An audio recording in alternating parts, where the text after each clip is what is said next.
Be the best. Is what you do. Be the best. So it's a personal, internal journey to be a champion. Cool. Jaleesa, you play sports. I'm curious, what would you say it means to be a champion? Well, obviously there's the winning aspect of it all.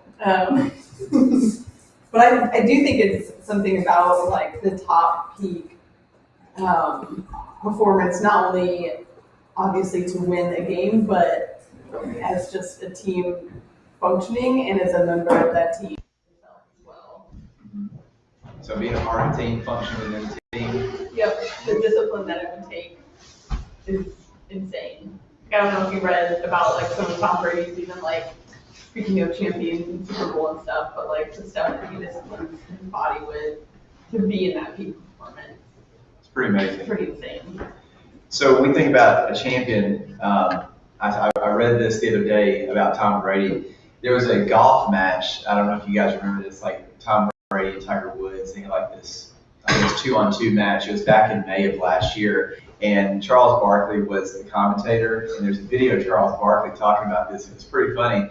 But he said before the golf match that Tom Brady was out in the parking lot running wind sprints and doing all this workout. And this is like a couple hours before he's supposed to go out there and play. And he said, I'll never forget back in May at the match too, a few hours before tee off, Brady's in the parking lot at the Medalist in the rain by himself doing a strenuous sprint and stretch workout. Charles Barkley asked him, what the hell is he trying to do? And he said, I'm trying to win a Super Bowl. And so here is someone practicing before they go out there to play golf. And like, are you getting ready to go play golf? No. I'm focused on my vision. I'm focused on winning a Super Bowl. And it's kind of cool to see this come to fruition when early in the year he's playing around the golf, but he's working out hours ahead of time because he's so intent and so focused on winning a Super Bowl. I think that there was a lot of intrigue around Tom Brady in the Super Bowl a couple days ago. And the reason why is because he had done that at the Patriots. And there's, like kind of commentators, can he do this without Bill Belichick? Can he do this without the Patriots?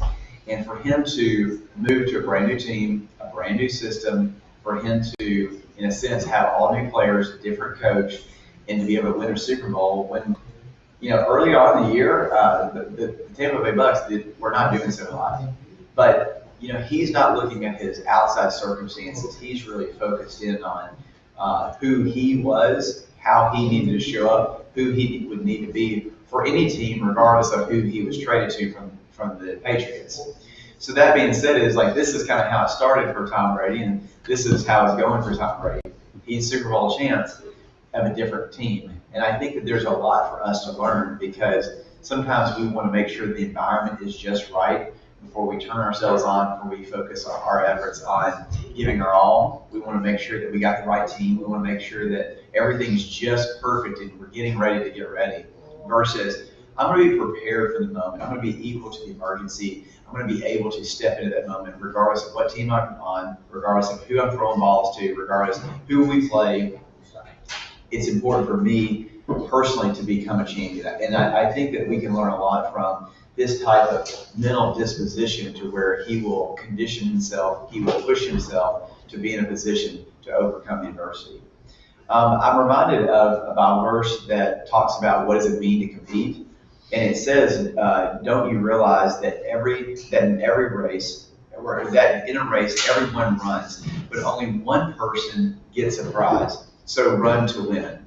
So whenever we're thinking about this idea of running to win, whenever we think about for us to run and get the prize, it's really important for us to be able to put ourselves in a mental place that we're not just showing up to go to work. We're not just reading a book. We're not just taking a course. We're not just doing some activities, but we're really strategizing. We're pushing ourselves in business. We're pushing ourselves to show up each day, and we're trying to become our best for our clients. We're trying to be a good team member to the team. So whenever I think about competition, I think that it's very important for us to run to win the race. So when I think about a champion, someone who commits themselves to win, if I had to boil it down, a champion is that they're committing themselves, not the team necessarily. I think it takes each person to commit themselves individually to win, even in the face of adversity or even in the face of uncertainty. Because in every circumstance, there's things like, man, I didn't know that that was going to happen. Man, I didn't know that the ref was not going to call that call. Man, I didn't know it was going to rain. No matter if it rains, no matter if the refs are on your side or not, no matter if your client calls you, no matter if the meeting is canceled, no matter if you don't feel like it, it's a personal journey that we must go on internally. I find that adversity comes in a couple folds. Muhammad Ali, I think he was quite the champion, and there was a lot of adversity that he had to overcome, and it was both in two ways. He had a battle within, and he had a battle without. And I find that whenever champions are up against, in a sense, adversity, even Tom Brady, adversity could mean an age. He's 43 years old. The average person in the NFL is 26 years old. So, in a sense, he's been going 17 years longer in winning Super Bowls, 17 years longer than the average age of an NFL athlete. So the battle within could be someone like, oh, Tom, you're getting older, and he's having to push that aside and say, I'm not going to look at the age of the number. I'm not going to look at my body. I'm going to focus on my mentality. I'm going to focus on what the obstacle that I want to overcome is. And the battle without is pretty obvious. I mean, it's another team on the other side. The battle without is pretty obvious in many settings. But I find that the battle within is typically the most important battle to decisively win. So this guy, William Arthur Ward, once said, adversity causes some men to break and other men to break records. I find that circumstances or you have two different people who experience the exact same thing. They can have completely different outcomes and completely different perspectives. One of the most impactful books that I've ever read was a guy named Viktor Frankl. He wrote a book called Man's Search for Meaning. And in this book of Man's Search for Meaning, he talks about the adversity that he had to overcome by living, I think it was 4 years in Auschwitz. And he was one of the very few survivors that lasted that long at Auschwitz. And so for, thousands and thousands and thousands of people to, in a sense, pass away, some by force and some by just natural causes. He talked very clearly that it's very important mentally to put yourself in a place to where you are not going to be, in a sense, depressed or oppressed by your environment. So some people break and some people break records. C.S. Lewis said hardship often prepares ordinary people for extraordinary destiny. There can't be great victories and great things that you've overcome if you have not had a great adversity. And so I think hardship is something that is important to embrace. Can you imagine going to a gym and there's only 2-pound weights? The whole gym, there is nothing but 2-pound weights, and you have to go and work out. There's not enough weight to feel resistance, and if you don't have resistance, if you don't have pressure, it's not going to build muscle. So for us, we have to embrace hardship. We have to understand that this is really a sign of life. This is a gift from life, and it's something that's going to prepare us for what's to come. So here's a principle that I want you guys to understand. It says, there can be no great victories without great adversity. It must be hard to be great. And so the harder things are mentally, the harder things are internally, whatever battle that you're trying to overcome, there's something proving on the other side. Whenever I was a kid, my mom used to talk about how metal workers would refine precious metal like gold and silver, and how they put it into a ladle and they heat it up, and how the hotter it is, the more the impurities come to the top. And so the heat, in a sense, purifies. Pressure, in a sense, brings out, it's called the dross. It brings out the dross, the things that it's just impure, and it causes the gold or the silver or whatever it is to not be as perfect as it could be. And so if we can embrace this idea that hard things are designed to help us become great, adversity is a gift, in a sense, to purify us, to become who we could be, I think that perspective, if it's shifted in our mind, will help us to see the gift in each situation. I think about Walt Disney. Walt Disney, there's a great documentary that's on the Disney Channel The documentary talks about how Walt Disney got Disney World started. And it's at the time in history in which they did it, it's a pretty amazing feat. I'm not so sure that they can be pulled off these days. But Walt Disney had 302 banks tell him no. And, banks, they're not so small business friendly. They're not so entrepreneurship friendly. They do not want to take a risk. What Walt Disney was proposing was quite the risk. And so whenever we look at someone who has endured hardship and has overcome adversity, Walt Disney is somebody that really resonates for me. 302 banks told him no. Colonel Sanders with KFC, he had 1,009 people tell him no in 2.5 years. Can you imagine the amount of rejection and defeat over and over and over and over and over and over and over? I mean, after a couple hundred times, it's like, okay, this is getting ridiculous. You need to hang it up and move on. This is not working. But for him, he continued for 2.5 years and was told over 1,000 times no. I don't have it on here, but Thomas Edison, in making the light bulb, somebody asked him if he felt like a failure because he had 10,000 experiments go wrong that did not work to produce the light bulb. And he happily said, no, I just found 10,000 ways that it does not work.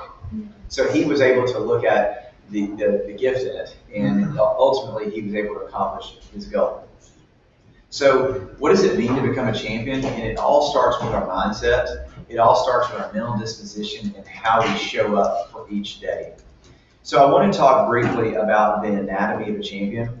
There's about 6 things that I want to take you guys through that may give us clarity about what does it mean for us to be victorious in our personal life, for us to be victorious in our professional life, and as Corinthians says, to run to win the race. So the first thing is about focusing on our vision, not our circumstances. It's very easy for us to deal in the natural and to live in the natural and to be aware of what's happening in our physical environment around us. It's not so easy to constantly lean into this vision that is ahead of us. And in a sense, allow that vision that's ahead of us that's unseen, pull us forward. If we look at the natural world and we look at what's around us, it's very easy sometimes to draw conclusions that this may not be working, this is a failure, versus what I see in my mind's eye, my mind's eye, this is what I've committed my life to. So for Anatomy of a Champion, you must focus on your vision, not your circumstances. Tom Brady, he's running wind sprints in the rain before a golf match in May to be prepared for a Super Bowl championship that happens in February. That's an amazing vision, especially when you don't know what team you're going to be on, especially when you don't know who you're going to be throwing the ball to, especially when you just don't know if coronavirus is going to even have an NFL season. I mean, there's so many things that are important for us to continue to keep front of mind in regards to what is our vision, what is our, in a sense, our faith, and one day believing that faith will become sight. So your vision defines you, not your circumstance. In a sense, your mindset or your mind sight is defining you, not your circumstance. So what circumstances are presenting, are presently defining your mood, your attitude, and your behavior? Like what's going on in your personal life that's constantly causing you to kind of come back to, oh yeah, I knew I wasn't good enough, or oh yeah, I knew that this wasn't the right person, the right season of life. There's so many different things that we can point to, but the point being is, are we looking to circumstances to define us? The next question I would have you ask yourself is, what is the bigger vision you have for your work and for your life? Are we dealing in reality? Are we dealing in where we're going to go? I like to deal, frankly, in where we're going, not where we are. I said this yesterday in our sales meeting, that, and if you weren't here, this is hopefully a gift. If you were here, hopefully this is a reminder. But I think it's so cool that we are in the prime of our city's life. Nashville has never been better than it is right now. The real estate market has never been better than it is right now. We are in the prime of our life, and we have so many gifts and so many resources in which to bring to the world. And for us to play a game in which is somebody else's making, so for example, the real estate industry, the real estate model, this is something that somebody no better than us has created decades ago. And so the broader vision that I have is that let's create the future of real estate. Let's let Scout operate as an exemplar of what's possible whenever people come together and they commit to solving problems that are not being solved for our customers' life. The last question is, what steps will you take to ground your feet and point your eyes to that vision every day? It's a daily grind. Every day we have to kind of turn ourselves on, mentally calibrate to vision, mentally calibrate to why we're doing what we're doing, and not necessarily just live in a place to where we are allowing the circumstances to dictate how we respond to our environment. So we talked about the anatomy of champion. Number one is focus your vision, not on your circumstances. I love this guy, Chuck Pagano. He was the coach for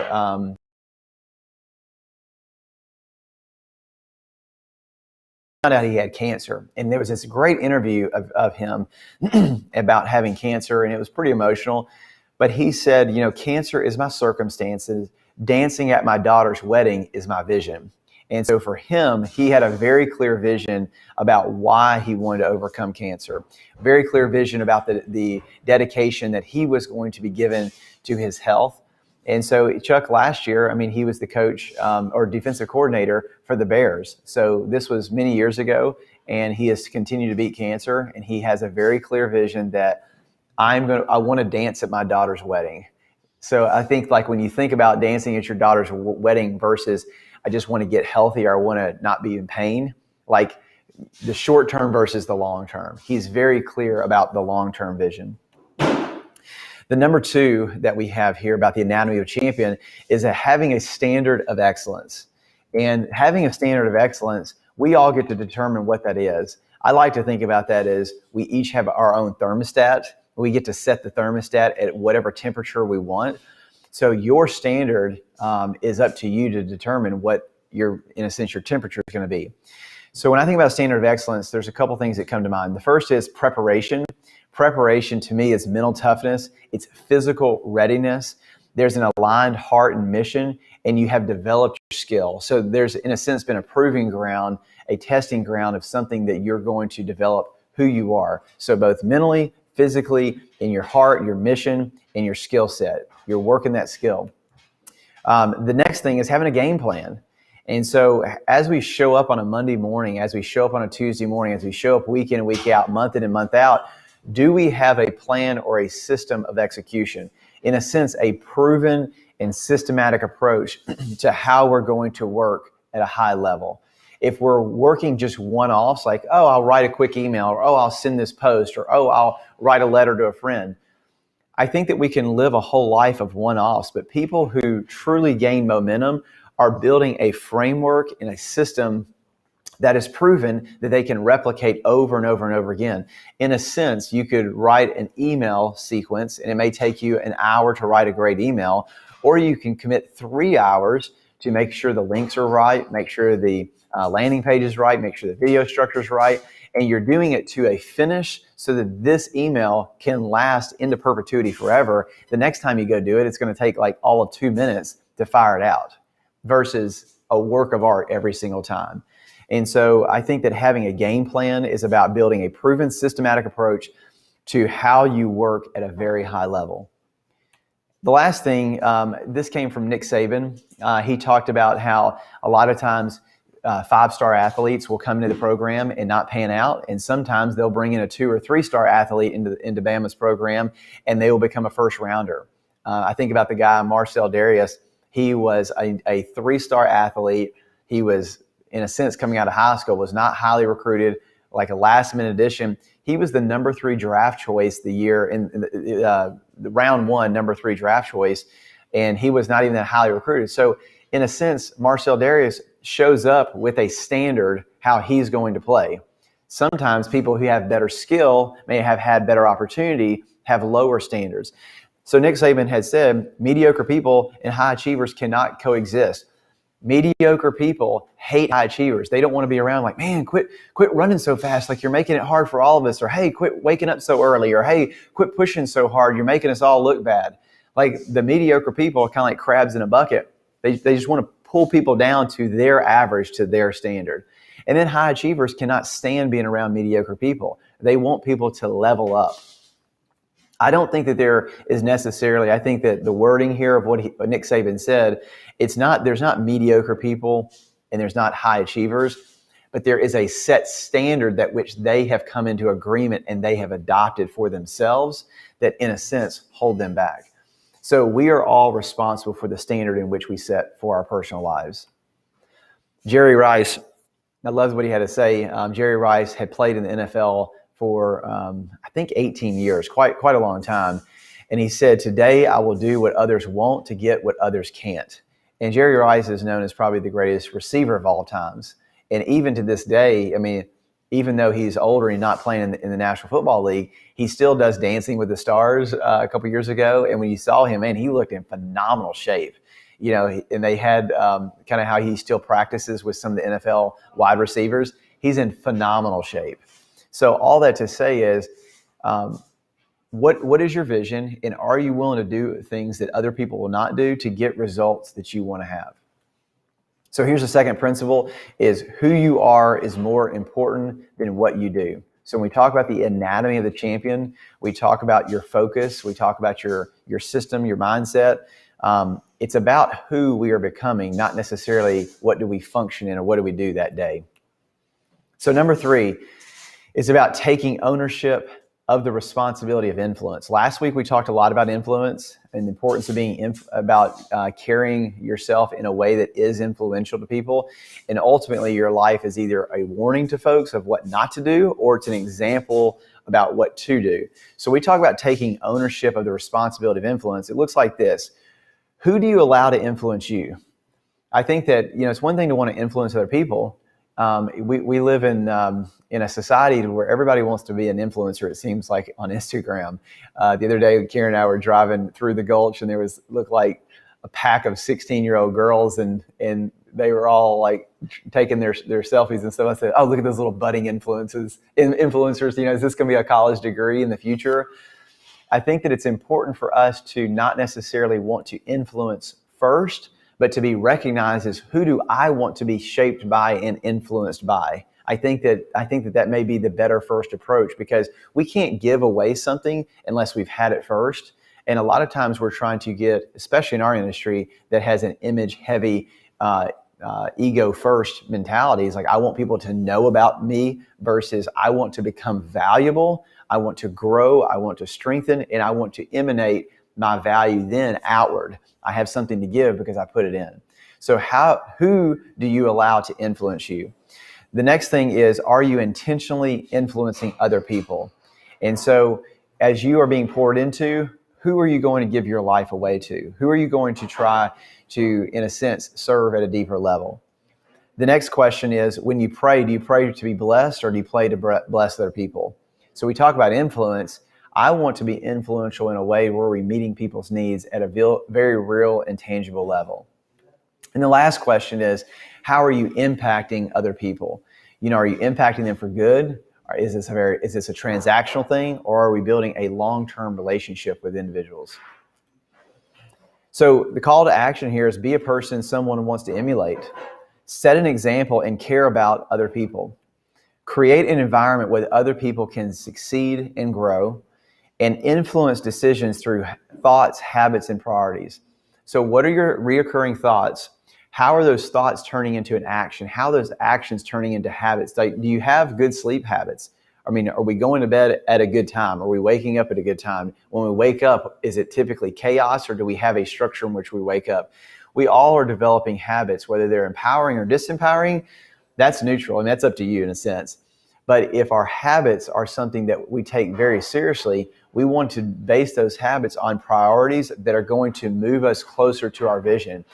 Like Tom Brady's habit of training. It doesn't matter if it's raining outside. I think that whenever he's in the sprints before the golf game, it doesn't matter if he's going to run sprints whenever it's raining outside or not. It could be perfectly sunny or raining. This is my standard. This is my habit. These are my priorities. I'm out to win a Super Bowl in a year from now. It doesn't matter if he's by himself or he has a good workout partner. This is my standard. This is my habit. These are my priorities. I don't care if it's raining or not. I don't care if I'm by myself or not. I don't care if I look stupid running up and down a parking lot before a golf game. This is who I'm committing to be, because there's a vision and result that I want to have. That separates champions from non-champions. Number 4, build your team. We have an amazing team here at Scout. I'm very proud of the team that we have assembled here. So when we talk about choosing our team, for me, I want to be a part of a team that has standards. I want to be a part of a in a sense, a company or a brand that means something. It means something both in terms of our work. It means something in terms of how we lean into our work with our heart. I want to be a part of a team that has winning on their mind. So what does that mean for us? Clarify your standards and the standards of a highly functioning team. So what are your individual standards, and how are we calling and inspiring and holding one another to a higher level of playing? The next thing is define what you expect from others and what they're accountable to. So, if our staff members, we have our team, we have agents, we have, leadership, we have different groups of people. And I think that it's very healthy to hold one another accountable. Like I saw in the Super Bowl a number of times that, Tom Brady, he was, on the defense. He's not even on the defensive team, but he's like, hey guys, we've committed to this vision. It's your turn to shine. Like he's calling them to greatness. So I think that we have to be courageous enough to speak into one another's life. I think we have to be humble enough to receive feedback into our life as well. So when we talk about building your team, courage and humility, I think, are both valuable core values that we should have. The next thing is communicate your desired outcome and build momentum to that end. I think it's important to say, this is what I'm after. So for Tom Brady telling Charles Barkley, he's like, man, what are you doing out there running in the rain? I'm going to win a Super Bowl. So he's very clear about his desired outcome. He's very clear about, I'm going to build momentum to that end. And so even when he went to Tampa Bay, one of the things they said in the Super Bowl on Sunday was that 3 of the people who caught the touchdowns, Gronkowski, Brown, and then Leonard Fournette, all 3 of those were not on Tampa Bay's team when the season started. They came on the team as the season got going. And so in a sense, he knew what he wanted to do. He knew his desired outcome. And whether we're in the middle of the season or not, I want to build momentum to that player needs to be on our team. That player needs to be our team. So in a way, he drafted people onto the bus.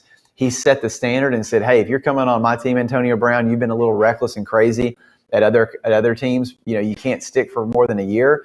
If you come on my team, this is the standard. This is the expectation. This is what you're committing to. I think that's a very healthy thing for team members to have with one another. And last is to push one another to be your best. I think that it's easier for other people to see potential in you. I think that's very important. I remember whenever Tiger Woods, there was something I watched of him. This was years ago, and he was working on changing his swing. And I think it was the Masters where it said he had 6 or 7 coaches. And it's like, man, how would one of the greatest golfers of all time need 6 or 7? Okay, maybe 1, right? Maybe a caddy to carry his clubs. This guy he had 6 or 7 coaches. And so for us, it could be a coach mentally. It could be a coach physically to get our body ready. It could be a coach just overall structural to be able to see your swing and say, hey, you're not moving your legs, you're not moving your hips, your swing's not too high, too low. It takes someone from the outside perspective to be able to give you feedback. And if we're not humble enough to receive feedback, then I sense that we will never really truly achieve the great heights that is possible. So it's important for others to help you to become your best self. It's very important to be open to receive feedback. It's very important to surround yourself not with people who are out to support you, but to surround yourself with people who are there to challenge you and to call the best of you out. Proverbs 27:17 talks about iron sharpens iron, so one man sharpens another. This kind of comes back to having people in your life that have the courage that want to speak truth into you because they want to see you get better. They want to see you grow. They want to see you become all that you could be. But if we're not coming into proximity with people to be, in a sense, have life on life, I find that most people want friends that support them. I think that it's better to choose your friends who challenges you. Choosing friends who support you, in a sense, will allows you to stay in a mediocre or weak or soft place. They're not calling you out of that. So support in some cases can be helpful. I found that challenging in most cases is always helpful. Number 5 of 6 is the anatomy of champion is about positive energy and attitude. So what are you selling today? This is a question that Nick Saban asks his players. What are you selling today? Are you selling, energy? Are you selling life? Are you selling positivity? Are you selling attitude? Are you just complaining? Are you out there? So in a sense, we are all selling something. We are all embodying something. And so what are we selling when we show up? Your attitude is contagious, and is yours worth catching? As we come into the building, as we have team members that are doing life on life, we have to, in a sense, be responsible for our own mentality. And if sometimes we are off, we have to be open for teammates. But hey, let me pull you aside. Hey, everything okay? We need you to be on point. We need you to be more positive. We need you to fill in the blank. So attitude is contagious. Is yours worth catching? Each of us is responsible for our own determination. It's not up to someone else to give you the opportunity that you're waiting for. Like we said earlier, like some people, adversity causes some people to break and others to break records. For us, we have to be responsible for our own determination. We have to be saying, I'm going to be breaking a record, or in a sense, I'm going to win. No matter what the circumstances, it's up to me to step up. Principle number 3 is no one remembers anything about you except for how you made them feel. So whenever I talk about, your positivity and your attitude, as we are selling ourselves to one another and we're engaging in one another's, we come in proximity to one another's.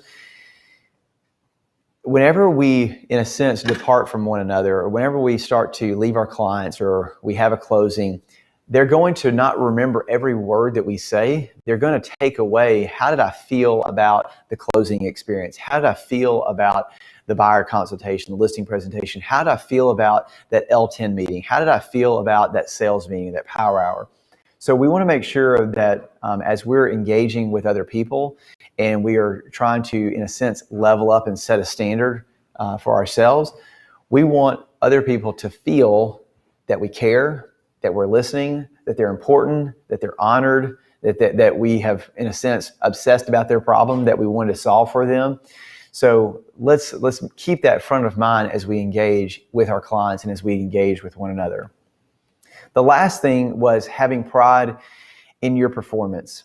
So you've probably heard me talk about this before, but there are a few college football teams that I do not like to watch because they don't have their names on the back of the jersey, and it's really hard to come on, Thompson, catch the ball, come on, Smith, make your block.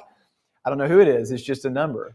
And I think it's really important for us to go to work as if we have a name on our jersey and that we have pride in our name. I think that it's really important for us to carry our name well. In a sense, we have a few names. I mean, for me personally, I have the name of Jonathan. I have the name of Scout. I bear the image of Scout. I have the name of a father. I have a name of a husband. I have a name of Christian. I mean, there's different names in which we are carrying. And how we perform or how we live that out is really, really, really important. So when we take pride in our performance, it is being a good image bearer. You got your last name from your families. Are you representing your family well? In a sense, if you have a belief system, you're representing a group of people. So I want us to be really good at representing our name of Scout. So having pride in our performance is an internal job. So what is your capacity to be successful? So we talked about this a few weeks ago about business being a spiritual game, about increasing your capacity. If we have more capacity, add more value, more people, we will become more successful. So pride in our performance is about wow, I know something this month that I did not know last month.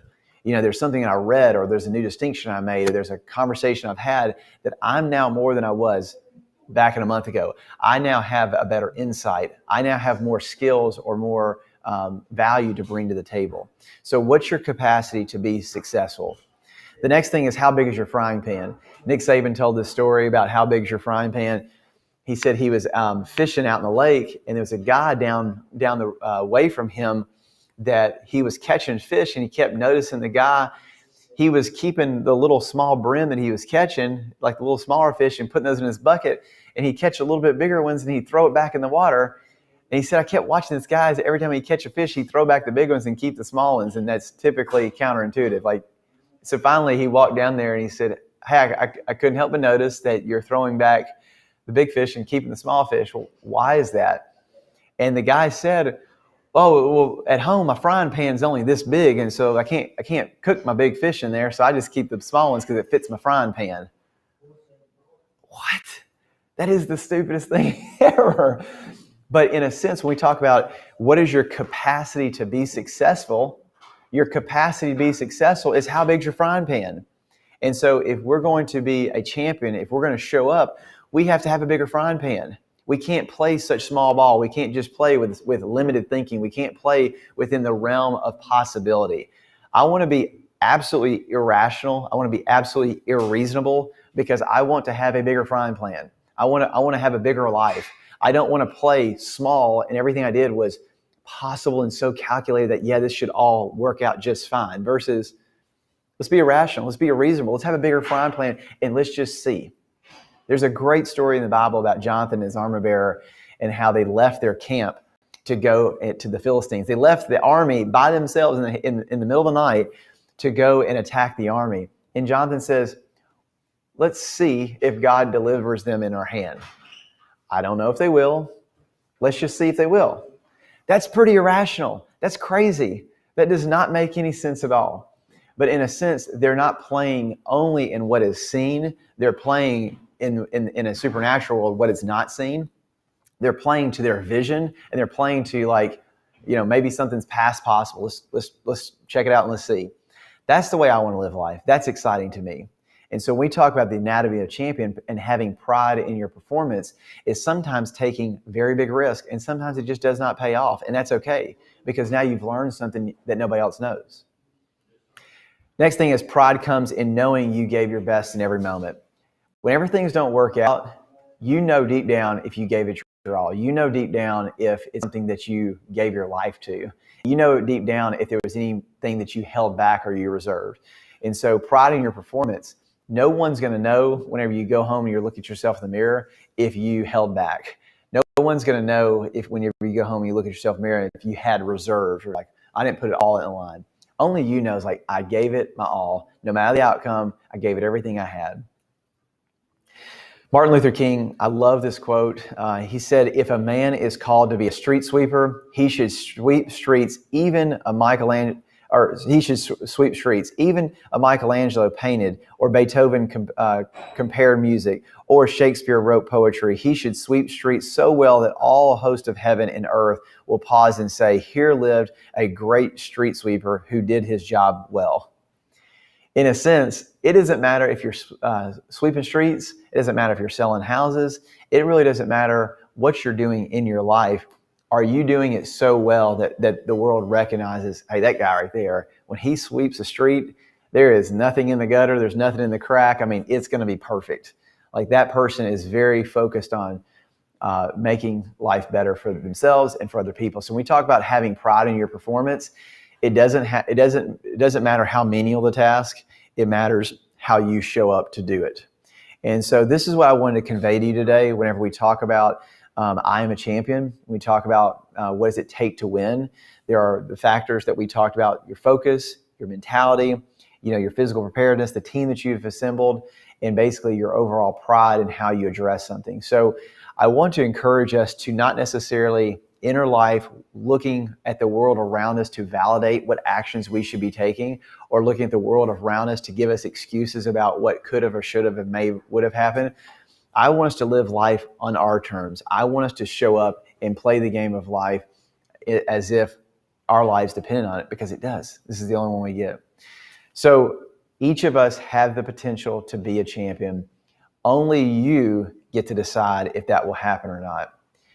No matter if you win or lose, a champion is made internally, and you'll know if that's you or not. So that concludes our day. I'd love to open up for maybe 2 or 3 people to ask any questions, give any feedback, give any perspectives, anything that they have